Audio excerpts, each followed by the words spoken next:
Hai, Assalamualaikum dan salam sejahtera. Honor mereka ada satu telefon baru berkelas flagship. Nama dia Honor Magic 5 Pro. Di peringkat global, telefon ini sudah pun dilancarkan pada 27 Februari tahun 2023 yang lalu. Cumanya untuk pasaran Malaysia, ia masih belum dilancarkan. Berbanding Magic 4 Pro tahun lepas, model baharu ini bawakan rekaan yang lebih segar, SoC baharu, storan lebih besar, panel paparan lebih cerah.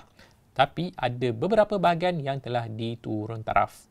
Yang paling penting, skor DxO Mark Honor Magic 5 Pro adalah yang paling tinggi setakat ni tau. Pada skor 152, ia meninggalkan iPhone 14 Pro Max yang catatkan 146 di tangga kelima. Apa yang best tentang telefon ini? Jom kita review sama-sama.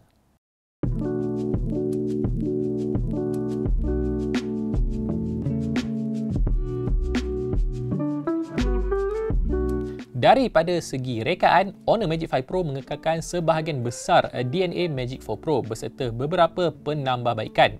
Perubahan paling ketara adalah pada bahagian kemasan belakang yang kini menawarkan kemasan jenis matte berbanding kaca berkilat. Salah satu manfaat kemasan matte adalah ia lebih kalis comot dan tak perlu kerap dibersihkan. Cumanya kemasan matte hanya ada untuk warna meadow green saja. Yang warna hitam masih lagi berkilat. Rekaan ikonik The Eye of the Muse sejak Magic 3 dikekalkan. Ia merujuk pada bonjolan kamera berbentuk bulat yang terletak di bahagian tengah-tengah telefon. Perkara yang berubah tentang bonjolan kamera ini adalah dia punya lengkungan berkontur pada bahagian. Dia nampak unik tau sebab dia kontur dia sangat kemas. Di bahagian sisi pula ada sedikit lengkungan juga yang meliputi kedua-dua bahagian depan dengan bahagian belakang telefon. Ia memberikan ilusi telefon nipis sewaktu memegang. Tak seperti rekaan kekotak iPhone yang bila pegang memang terasa besar di dalam tangan. Honor Magic 5 Pro ada IP68, jadi anda tak perlulah risau kalau nak gunakannya dalam keadaan yang basah. Honor Magic 5 Pro dilengkapi panel paparan LTPO sebesar 6.81 inci. Skrin telefon ini kan dia ada resolusi 1312x2848. Resolusinya boleh diubah dalam 3 peringkat secara pintar ataupun secara manual. Yang paling tinggi boleh pergi adalah 2848x1312, manakala yang paling rendah adalah 2136x984. Kadar segar semulanya boleh pergi sehingga 120 Hz bergantung kepada kandungan yang ingin dipaparkan oleh telefon. Macam biasa, anda boleh tukarkan kadar segar semula secara manual sekiranya perlu. Satu perkara menarik tentang panel ini adalah kecerahannya boleh mencapai 1800 nits dalam keadaan tertentu. Sebagai perbandingan, iPhone 14 Pro Max boleh pergi sehingga 2000 nits manakala Samsung Galaxy S23 Ultra 1750 nits. Makanya menggunakan telefon ini dalam persekitaran outdoor bukanlah satu masalah. Honor Magic 5 Pro ada sistem speaker stereo tau. Tapi saya rasakan prestasinya agak tak best. Saya letakkan kualiti audionya lebih bawah daripada OnePlus 11 dan Xiaomi 13 Pro.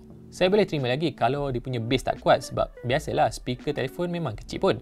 Tapi bahagian treble audio yang keluar daripada speaker telefon ni agak sebu dan kurang jelas. Sebab itulah saya letakkan telefon ni di bawah kedua-dua telefon tadi. Aksi dia agak clear, jelas dan yalah nampak pun agak sharp juga daripada ni, daripada yang lain. Bintang tu nampak ah. Bintang dia tu pun nampak jelas lah. Okey. Itu je lah. Abang teka, C ni rasa Samsung ke tak? Samsung saya rasa. Atas paparan utama, Honor memberikan komponen-komponen berkelas flagship pada Magic 5 Pro. Anda ada SoC Snapdragon 8 Gen 2, RAM 12GB daripada jenis LPDDR5X dan storan 512GB daripada jenis UFS 4.0. Jelas sekali Honor tidak culas pada spesifikasi asas. Sejurus keluar kotak, telefon ini menjalankan sistem operasi Magic OS 7.1 berasaskan Android 13. Anda saya tahu yang Honor ada bau bacang dengan Huawei kan? Sistem operasinya ada terasa seperti Harmony OS pada Huawei. Di sepanjang penggunaan saya, semuanya berjalan lancar seperti yang diiklankan. Seperti biasa, kalau anda perlukan app tray, anda boleh aktifkan melalui setting telefon kerana secara default, semua app yang anda pasang diletakkan dekat skrin depan macam sistem operasi iOS. Beberapa fungsi menarik Magic OS adalah seperti fungsi knuckle untuk mengambil tangkap layar. Kemudian ada juga fungsi tertingkap multitasking walaupun skrinnya tidaklah cukup besar untuk tujuan itu. Tapi ia tetap ada. Macam biasa, saya gaming 3 permainan terkenal iaitu Genshin Impact, Mobile Legends dengan Asphalt 9 untuk menguji prestasinya. Saya dapati yang ia lebih sejuk berbanding OnePlus 11 sewaktu bermain. walaupun tetapan grafik untuk kedua-dua telefon adalah sama, iaitu pada tetapan yang paling tinggi. Sekiranya anda berminat dengan penanda aras sintetik, berikut adalah skor-skor penanda aras sintetik untuk telefon ini.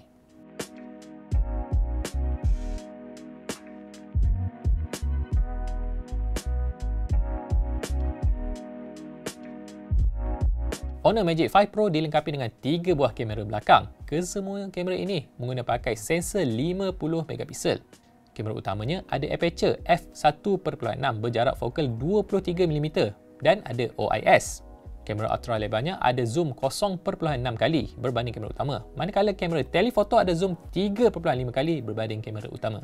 Di bahagian depan, selfie diambil dengan kamera 12 megapiksel, manakala sensor yang kedua adalah TOF 3D untuk mengukur kedalaman medan dan juga untuk mengecam anda punya wajah sewaktu anda membuka kekunci telefon.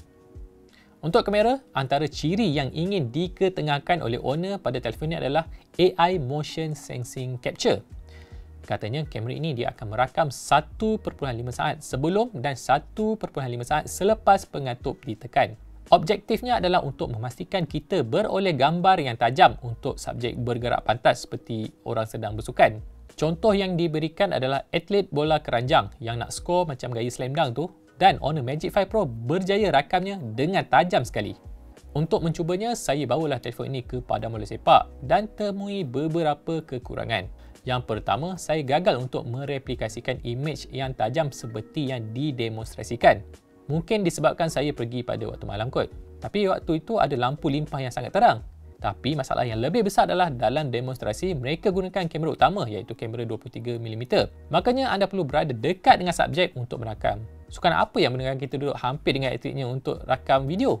Selain daripada ciri AI Motion Sensing Capture yang saya rasakan agak gimmick, sistem kamera Honor Magic 5 Pro adalah cemerlang secara keseluruhannya. Tak heranlah ia boleh skor tertinggi dalam carta DxOMark. Dalam keadaan cahaya yang cukup, ia rakamkan gambar dengan tajam dengan warna yang cukup terang.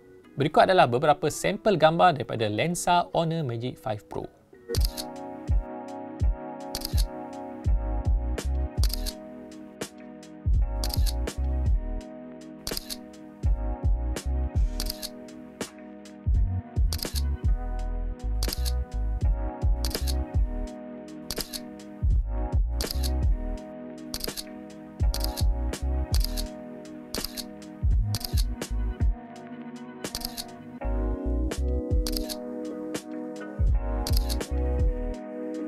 Honor Magic 5 Pro dibekalkan dengan sistem bateri berkapasiti 5100 mAh. Ia adalah naik taraf berbanding Magic 4 Pro dulu yang memiliki tangkis besar 4600 mAh. Tapi malangnya, sistem pengecasan 100W daripada model terdahulu tidak dibawa ke model ini. Sungguh pun begitu, pengecasan 66W pada telefon ini tidaklah boleh dipandang remeh. Ia mengecas telefon dalam masa kurang daripada sejam tanpa masalah. Pengecasan wireless juga ada pada telefon ini dan ia menyokong pengecasan sehingga 50W. Dan begitulah ceritanya tentang Honor Magic 5 Pro. Mari kita rumuskan semula info yang dah saya kongsikan dengan anda sebentar tadi. Apa yang berubah dengan Magic 5 Pro berbanding Magic 4 Pro? Anda dapat rekaan yang lebih segar terutamanya pada bonjolan kamera berkontur. Kemudian anda dapat SoC baharu Snapdragon 8 Gen 2. Anda juga dapat bateri yang lebih besar pada 5100 mAh. Pengecasan berkabel turun daripada 100 kepada 66W tapi masih pantas. Panel paparan lebih cerah walaupun spesifikasinya hampir sama dengan Magic 4 Pro. Dan yang terakhir, storan naik sekali ganda daripada 256GB kepada 512GB.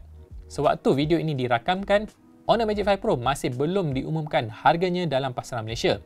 Tapi untuk pasaran Eropah, telefon ini dipasarkan pada harga €1,199 ataupun sekitar RM5,600 melalui pertukaran langsung. Perlu saya ingatkan yang harga telefon di Eropah biasanya jauh lagi tinggi daripada di Malaysia. Jadi, jangkakan harga sekitar RM5,000 kalau ia masuki Malaysia kelak. Honor juga ada lancarkan model bukan Pro pada harga €899 ataupun sekitar RM4,253. Model terdahulu, Honor Magic 4 Pro masuki Malaysia dengan tanda harga RM3,999 untuk varian RAM 12GB dan storan 256GB. Bagaimana harganya bila Magic 5 Pro masuk nanti? Macam biasa, ia perlulah bersaing dengan telefon flagship sedia ada. Telefon Snapdragon 8 Gen 2 pada harga terendah boleh anda dapatkan pada OnePlus 11 pada harga RM3,299. untuk varian RAM 8GB dan storan 128GB. iQOO 11 juga ada ditawarkan pada harga RM3,499 dengan kombinasi RAM 16GB dan storan 256GB. Kemudian Xiaomi, baru-baru ini ada lancarkan Xiaomi 13 Pro tau, pada harga bermula RM4,599. Anda boleh tonton review saya dekat pautan ke atas nanti. Jadi, apa pendapat anda tentang Honor Magic 5 Pro? Jom kita teka harganya. Cuba anda turunkan ramalan harga anda dalam ruangan komen nanti. Kita tengok tekaan siapa yang mengena. Baiklah, sampai di sini sajalah video kali ini. Macam biasa, kongsi video ini dengan kawan-kawan anda. Dan jangan lupa juga untuk subscribe dan like Soy Chicha BM di Facebook, Instagram, Twitter dan di TikTok. Dan jangan lupa juga untuk berkunjung ke laman web kami di bm.soychicha.com. Baiklah, saya Hanif dan saya jumpa anda lagi dalam video saya yang seterusnya. Assalamualaikum.